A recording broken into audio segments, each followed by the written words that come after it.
A cycloidal drive or cycloidal speed reducer is a mechanism for reducing the speed of an input shaft by a certain ratio.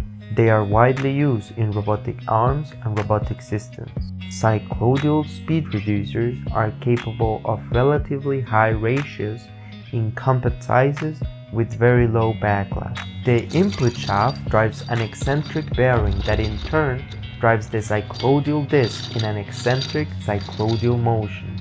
The perimeter of this disc is geared to a stationary ring gear and has a series of output shaft pins or rollers placed through the face of the disc.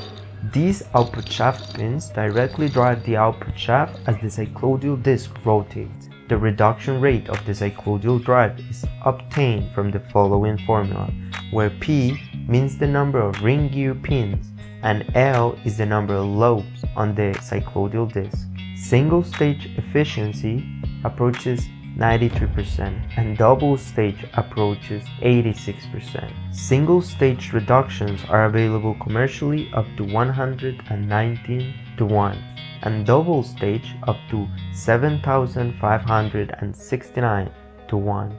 Cycloidal drives can feature zero backlash and high torque capacity while being compact in size, unlike involute gearboxes. They are useful in situations where low speed with high torque is required.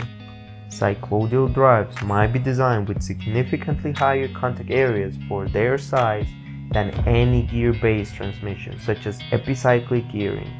They apply force through many of the teeth at once, allowing very high torque output relative to size at the cost of requiring sliding contact. Due to the eccentric nature of the drive, if the cycloidal disc is not balanced by a second disc or a counterweight, it will generate vibrations which propagate through the driven shaft and the body. This increases wear on the exterior teeth of the cycloidal disc and the component bearings. With two discs, the static imbalance is corrected, but a small dynamic imbalance remains. This is generally considered acceptable for most applications. The outer discs move in unison in opposition to the middle one, which is twice as massive. This system is one of many interesting and fascinating mechanisms that have been designed to increase or reduce the speed at the output shaft.